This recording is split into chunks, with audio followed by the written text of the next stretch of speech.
Okay, understood. You've conducted the 360, is that correct? 3 sides, Alpha, Bravo, and Charlie. Okay, I'm teaming up Medic 41 with you. We've got exterior fire on the garage, Charlie side. We got smoke coming from the cable end on the Delta side of the house. The Charlie side fires on the garage level. We all know that firefighters have a tough job. You go on dangerous calls, intense calls, and some of the things you see stick with you, even if you don't show it. My experience in the fire service is that firefighters are the stoic, the monolith who don't show emotions. That works to a certain extent, but we do have a culture of substance abuse, self-medicating, those types of things with personal problems. So we self-internalize all our fears and all our anxieties and all our stress. And that's when firefighters get in trouble. That's when I got in trouble as a firefighter. I tried to keep it all in, and it almost undid me. Firefighters, they're a tough breed, but they're human too, and they have emotions, and those emotions can be affected. I don't care how tough they are. Of course, some calls are tougher to deal with than others, like suicides. Suicide calls can be confusing for the fire service. We're called to help people when they need help, when they're in fear, when they're in pain, when they're suffering. But when we arrive on that suicide call, we have absolutely no control. And instead of being the rescuers, the responders, now we're the fellow grievers. When we do go on calls, and especially suicides, and especially young people's suicides, I see the individuals that go on the call equating that with their own families. I have a son that's 10 years old. I have a niece that's 15 years old. I can remember every single suicide, every single death by suicide, or that individual still alive. I can remember the scene. I can remember what we did. The most recent call, a man lit himself on fire. This man was badly burned. He was probably close to 90% over third-degree burns, and he was still alive and talking quite consciously. He did not live but another 12 hours, and we had all figured that would be the case. And even being on the peer support team and providing support, this is a prime example where I was not aware of how that would affect me personally. This particular call with the gentleman who burned himself is really odd that it's bringing up almost my entire career, which is interesting. I'm at the latter part of my career, so it's like things are showing up out of the blue. And I have read about that, but it can really happen. The impact can go on and on. The chief remembers a fellow firefighter who killed himself 20 years ago. I just recently did a suicide program for the department, and I went back now 20 years ago to relive the situation, to ask the individuals that were involved how they felt nowadays. And I got such an emotional response from them that I knew I had to get involved in this and try to help with this, because I had people crying about it still after 20 years of he was such a respected person. They looked up to him. One of the young gentlemen I was speaking with, he wrote a letter to this individual afterwards, told him he was very angry with him. I see your family now. I see what they're doing. I see how they're going through things. He wrote a letter. He took it to the wife, the spouse, and showed it to her, and crying again. And he laid it on his grave afterwards as to, this is what I had to do. I'm not happy with you. I'm angry with you, but I respect you. And I'm having to do this now to get on with my life too. So what do you do when you're feeling troubled, anxious, angry? You talk about it. I'm stuck.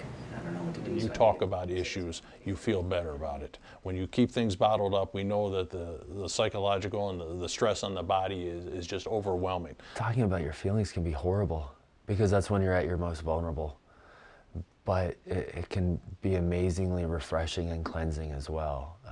It's kind of like in the spring when you clean out your garage, or the first time you go into the garden and you dig out all the stuff. You got to get all the old stuff out and then By doing that, you can be refreshed and ready to go. You can almost physically see a difference in their opening up, in their expression, just a lightness of being.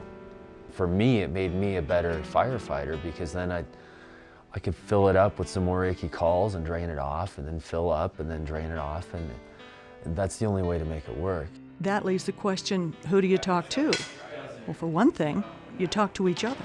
You live with each other, you have a team atmosphere, you kind of recognize the individuals that might be having problems. You watch them as much as you can, you ask them questions as much as you can. And we need to walk up to each other and say, are you feeling okay, or something wrong? Because we have no problem going on emergency calls and talking to our patients and saying, okay, why are we here today? What's bothering you? What's going on with you? And why did you call us? Why can't we have that same with our brothers and sisters at the firehouse?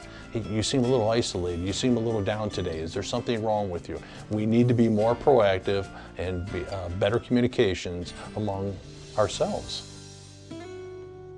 Many departments offer other resources for help, like peer support programs. Peer support has trained members that are available to either reach out to that individual, or what's really neat, why peer support really works well, is that we as trained advisors may be working with an individual and very comfortably may begin a conversation just on a regular duty day. Just in our peer support group in the last couple of years, we've had 250 some contacts in the department. We have about 12 members, and we do get a lot of use. We're the people who take care of the people, but we also need to remember that we need help as well. So to have those resources, like our peer support team, they're the people who take care of the people who take care of the people. And once we realize that's an important part of that chain of survival, or chain of life, I think that's what we need to do. If you're reluctant to talk to someone in the firehouse, there are other resources.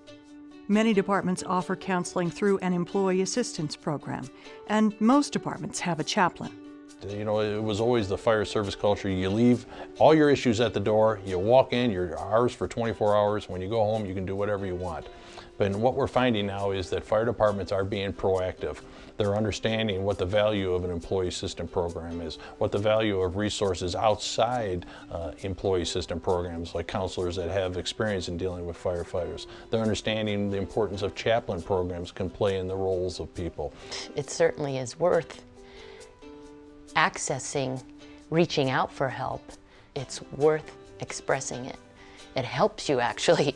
It helps you to stay present for the next call, for the next moment with whom you're working with, for the next moment with a family member. I'm finding more and more that the ultimately strong firefighters are those who have the guts to share and deal with that aspect of their lives.